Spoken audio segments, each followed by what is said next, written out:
সুপ্রিয় দর্শক, আসসালামু আলাইকুম। TNN টিভি 24 থেকে সাথে আছি নাফিজ ইসলাম। বাংলাদেশের সাবেক প্রধানমন্ত্রী ক্ষমতাচ্যুত ভারতের নয়াদিল্লিতে যে আশ্রয় নিয়েছেন, তিনি নয়াদিল্লিতে একটি বিবৃতি দিয়েছেন।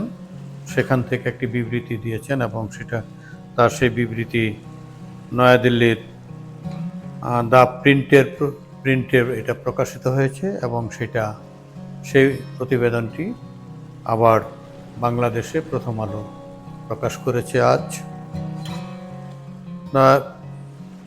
প্রথম আলো শিরোনাম করেছে, নীরবতা ভাঙলেন শেখ হাসিনা, ক্ষমতাচ্যুত করার জন্য যুক্তরাষ্ট্রকে দায়ী করলেন। শেখ হাসিনা তার যে ক্ষমতাচ্যুত হয়েছেন, তিনি যে ক্ষমতা হারিয়েছেন, সেই ক্ষমতা হারানোর জন্য দায়ী করছেন প্রধানত যুক্তরাষ্ট্র এবং কয়েকটি শক্তিশালী দেশকে তিনি দায়ী করেছেন এবং সেই দায়ী করে তিনি একটি বিবৃতি দিয়েছেন। সেই বিবৃতিটা প্রকাশ করেছে প্রথম আলো লিখেছেন, ক্ষমতাচ্যুত হওয়ার পর এই প্রথম নীরবতা ভাঙলেন বাংলাদেশের সাবেক প্রধানমন্ত্রী শেখ হাসিনা। ভারতে আশ্রয় নেয়া শেখ হাসিনা অভিযোগ করেছেন, তাকে ক্ষমতাচ্যুত করার ক্ষেত্রে যুক্তরাষ্ট্রের মতো বিদেশি শক্তিগুলোর হাত রয়েছে। আওয়ামী লীগ সভাপতি শেখ হাসিনা গতকাল শনিবার, পত্রিকার যে লিখেছে সেটা গতকাল শনিবার, তার দলের নেতাকর্মীদের উদ্দেশ্যে একটি বার্তা দিয়েছেন। এই বার্তায় তিনি এমন অভিযোগ করেন। বার্তাটি ভারতীয় সংবাদ মাধ্যম দ্য প্রিন্ট দেখতে পেয়েছে। বাংলাদেশে রাজনৈতিক সংকটের পেছনে বিদেশি শক্তির হাত আছে কি না তা খতিয়ে দেখা হচ্ছে বলে ভারত সরকারের পক্ষ থেকে ঘোষণা দেওয়ার কয়েকদিনের মাথায় এমন কথা বললেন শেখ হাসিনা।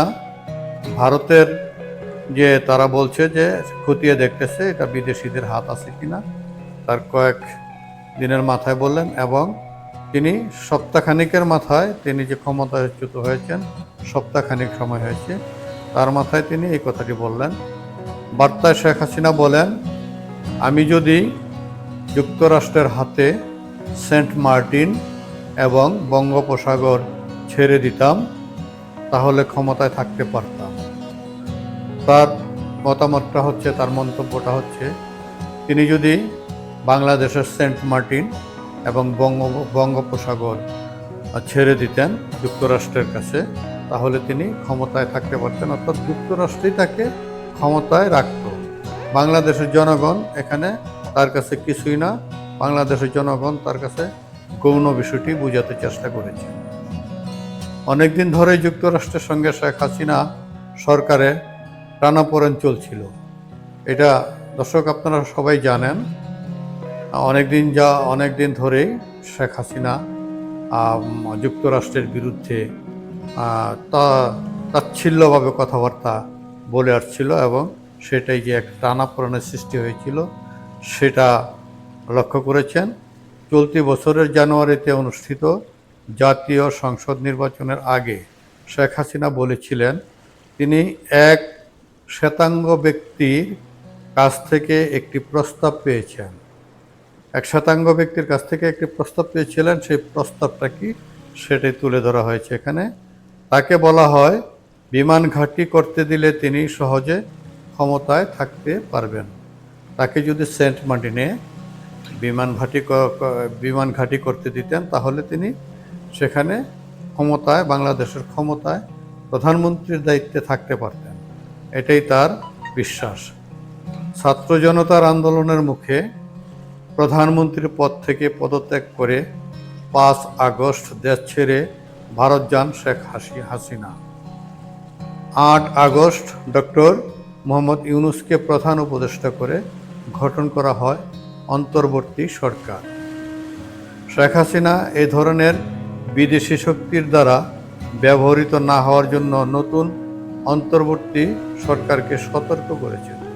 তিনি এই যে বর্তমান যে বাংলাদেশের সরকার, অন্তর্বর্তী সরকার ডক্টর ইউনূসের নেতৃত্বে গঠন করা হয়েছে, সেই সরকারকে তিনি সতর্ক করেছেন বিদেশি শক্তির কাছ থেকে যাতে সতর্ক থাকেন। সাবেক প্রধানমন্ত্রী বলেছেন, লাশের মিছিল যাতে দেখতে না হয় সেজন্য তিনি পদত্যাগ করেছেন। তারা শিক্ষার্থীদের লাশের উপর দিয়ে ক্ষমতায় আসতে চেয়েছিল, তিনি তা হতে দেননি।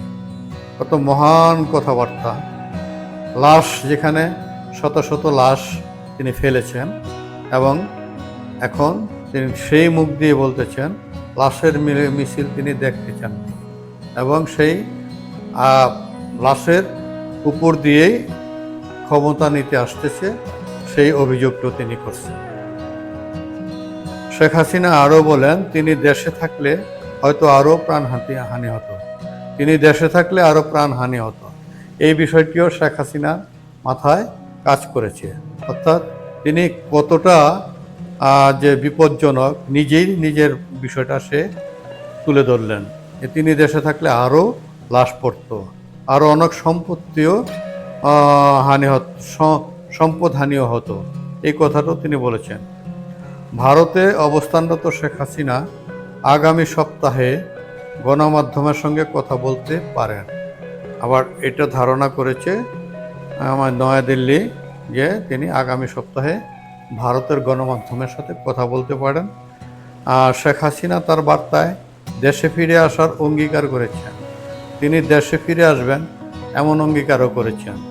বাংলাদেশ সরকার তো চাইবেই আপনি আসেন দেশে, আপনার দেশে আসলে ভালো, আপনি যে অন্যায় করেছেন, যে গণহত্যা করেছেন, এই গণহত্যার বিচার তো আপনার এই দেশের মানুষ চাইবেই, এবং আপনি আসলে তো বিচারটা দ্রুতই শুরু করা যাবে।